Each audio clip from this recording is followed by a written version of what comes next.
Bonjour, je suis Alejandro Bonilla Garcia, le président de l'Association d'anciens fonctionnaires internationaux pour le développement, GRACELS, et je vous souhaite la bienvenue à ce dialogue intergénérationnel 2021 sur l'humanité, la planète et la prospérité. Merci à tous ceux qui nous rejoignent dans cette belle salle de l'Université de Genève. Merci à tous ceux qui nous rejoignent dans les 5 continents. À GRACELS, nous organisons des dialogues intergénérationnels chaque année, mais cette année c'est spécial parce que ça fait 18 mois qu'on n'a aucune activité en live. Et ça fait vraiment plaisir de voir les personnalités, les collègues, les amis en présentiel. Bien sûr, le distanciement social a été nécessaire et est toujours nécessaire, mais le rapprochement social nous manque vraiment tellement. At GRACELS, we believe that one of the most powerful tools for development is dialogue. And when you engage into dialogue, in particular if you engage into intergenerational dialogue, you bring the opportunity to interact, to connect beyond your own beliefs, beyond your own age group, and beyond generations. This gives an opportunity to welcome other groups of thinking. And intergenerational dialogue brings connection. Connection brings trust, and trust brings engagement. And at the end, when we're talking about sustainable development goals, aren't we talking about engagement between the different generations? At GRACELS, we believe that is the case. In the panels that we're going to have today, we're having precisely that. Engage women and men of all ages that are acting for development at the local level, at the national level, and at the global level. They will show us the diversity and the complexity of working in developmental issues. And hopefully they will show us, I'm sure they will, that development is at our reach, that we can reach development, that it is at our reach, but we have to earn it. We cannot take it for granted. We have to work, we have to write, we have to act, we have to plan, and actually even we have to manifest or even fight for it.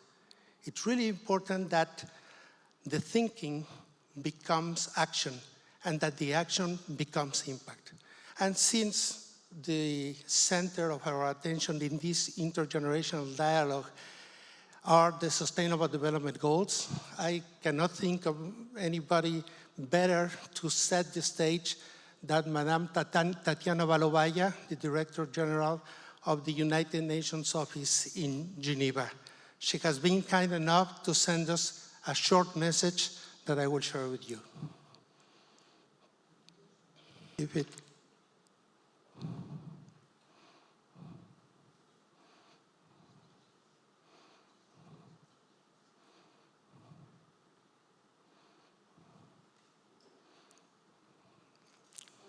I hope it's coming.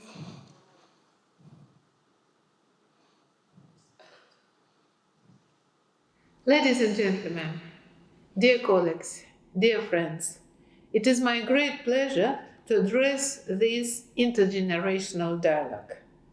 I thank GRACELS and its many partners for organizing this event and for bringing together different generations, both young people as well as current and former international civil servants, united by their search for solutions to challenges of our time.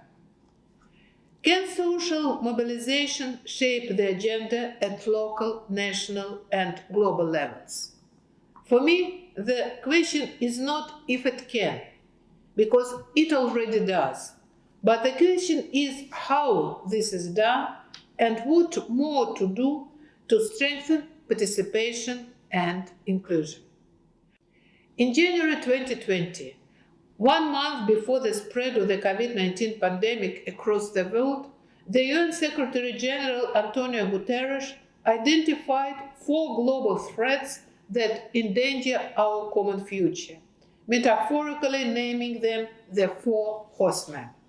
First, the highest global geostrategical tension in years. Second, an existential climate crisis. Third, deep and growing global mistrust. And fourth, the dark side of modern technological progress. In addition, inequalities are the source of many global challenges. It is also important to strengthen inclusion and create conditions for equal participation of everyone, men and women alike, in all our activities and decision-making process. To face current global challenges, we need more inclusive and effective multilateralism with vision, ambition, and impact. The 21st century multilateralism must be networked, drawing on the experience and expertise of different international and regional organizations, civil society, cities, businessmen, local authorities, young people, and academia. Bringing different voices and perspectives to the discussions and decision-making table helps taking informed decisions, creating lasting partnerships, and developing innovative solutions. At the United Nations office at Geneva, we value opportunities to engage with young people in the context of Young Activist Summit, Model United Nations, sessions of young reporters at the UN.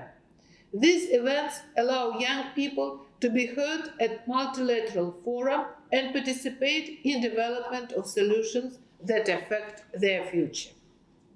Ladies and gentlemen, in order to create a true and lasting paradigm shift, we must change our mindset. The COVID-19 pandemic offers essential lessons and avenues for us to advance.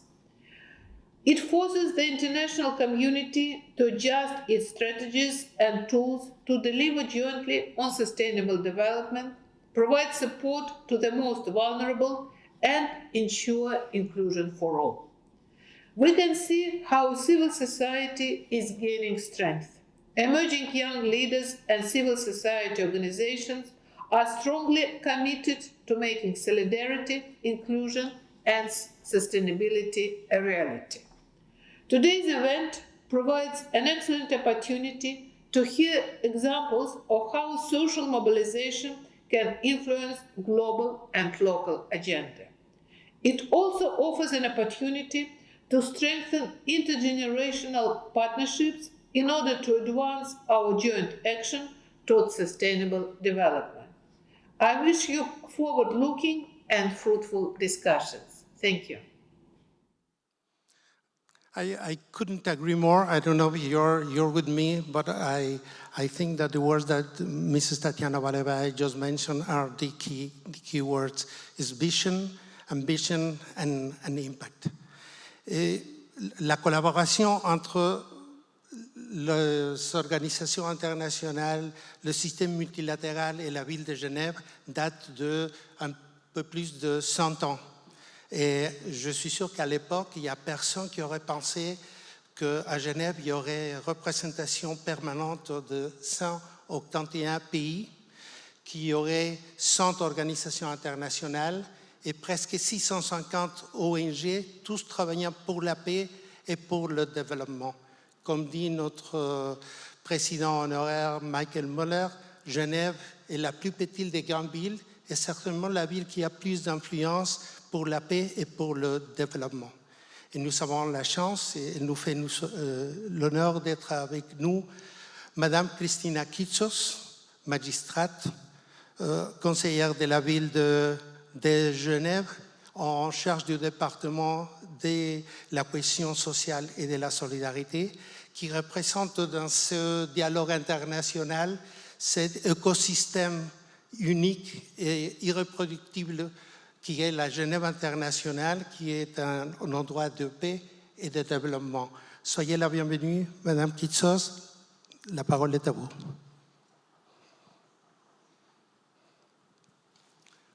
Je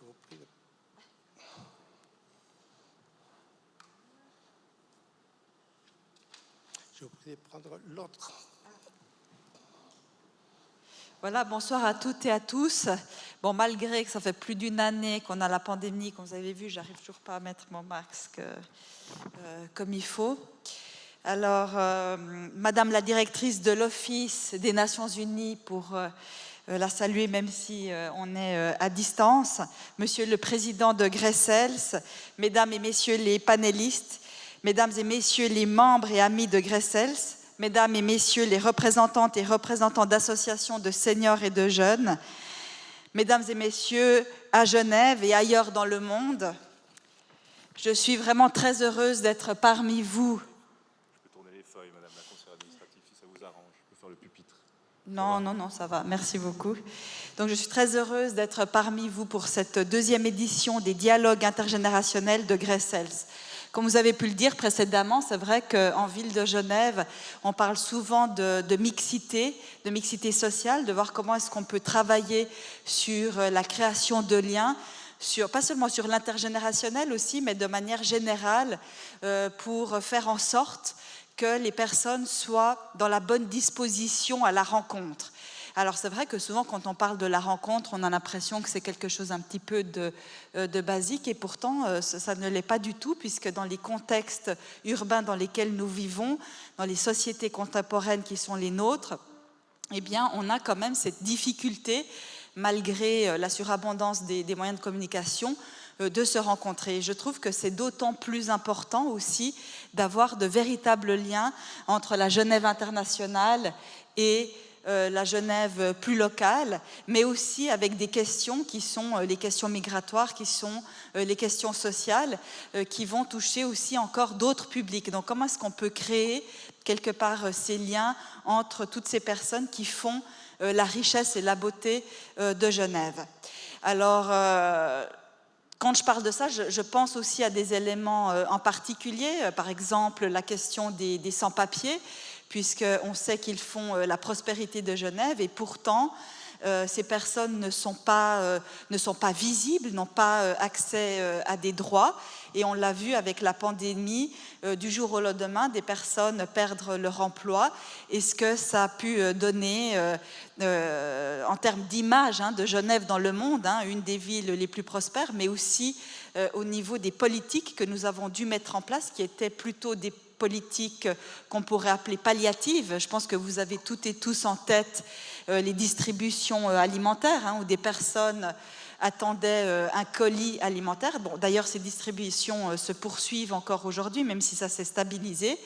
Donc, on voit là, si vous voulez, tous ces enjeux et l'importance finalement de, quand on parle des politiques sociales, de voir comment est-ce qu'on peut tout le temps remettre au cœur de ces actions le droit. Je pense que c'est là où on peut véritablement repenser nos rapports sociaux et économiques, et c'est là où les personnes trouvent une véritable place au sein de notre société.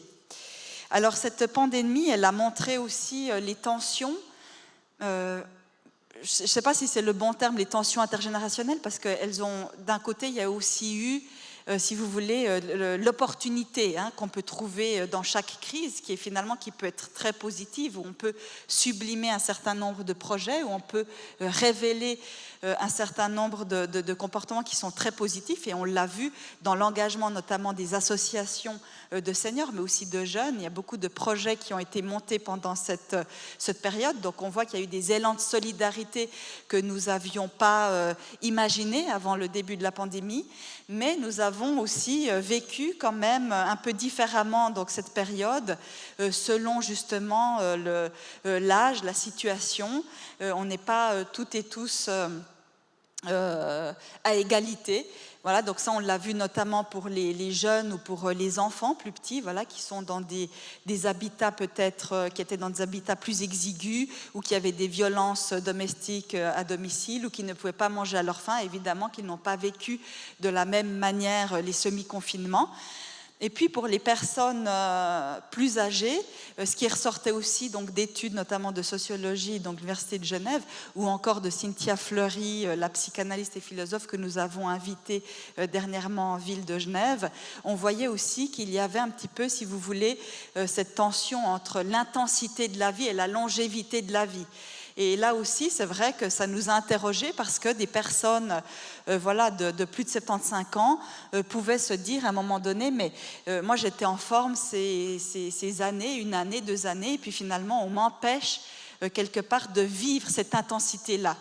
Donc on était tourné plus sur une biologisation de la vie, et c'est vrai que donc ça a été vécu quand même de manière assez forte, et surtout au début, on a eu beaucoup de retours de personnes aussi qui nous ont dit on a l'impression d'être infantilisé, on a l'impression qu'on est décrit qu'à partir du statut de senior en fait. Et qu'est-ce que ça veut dire senior? C'était juste de dire c'est ceux et celles qui ont plus de 65 ans. Alors moi je pense évidemment que ça ne va pas se réduire à l'âge, parce que comme on définit finalement cela, mais ça nous interroge encore beaucoup, et je pense qu'un des enjeux maintenant du département, c'est notamment l'après-Covid, puisque même si au niveau sanitaire, je l'espère et je le souhaite, ça devrait donc se calmer, disons qu'au niveau des conséquences sociales ou humaines ou aussi plus psychologiques, disons que l'impact, on doit quand même le prendre en compte, on doit tirer les leçons aussi de cette période. Voilà ce que je voulais dire en quelques mots, et puis si vous me permettez, je terminerai avec une citation de Cynthia Fleury qui, je dois dire, m'inspire énormément ces jours, puisqu'elle place dans un de ses ouvrages le courage au centre de nos actions, le courage en tant que vertu, pas seulement pour les individus, donc les individus en tant que tels qui doivent s'affirmer, faire preuve de créativité et de courage, mais aussi pour les institutions. Et je trouve ça très intéressant puisqu'on a souvent une défiance envers les institutions, et de se dire comment l'institution peut se remettre en question. Bon, il n'y a pas de meilleure période que les périodes de crise pour remettre en question nos politiques, voir aussi peut-être où est-ce qu'on était guidé par l'impuissance, où est-ce qu'on aurait dû faire mieux. Mais pour ce faire, il y a vraiment cette valeur du courage qui doit vraiment nous guider.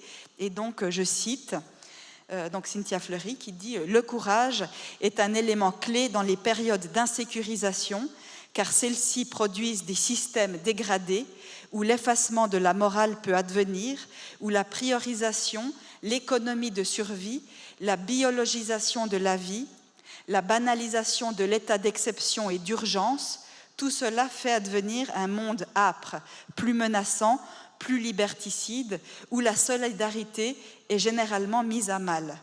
Il faut résister à l'entropie ambiante, cela demande du courage et du soin. » Et je pense qu'à Genève, avec ce type de dialogue qui sont instaurés ce soir, ça nous permet justement de prendre de la hauteur, d'amener une réflexion et justement de porter en nous, chacune et chacun, au quotidien, ces valeurs de courage et de soin. Merci beaucoup pour votre attention. Merci beaucoup, Madame Kitsos. Merci.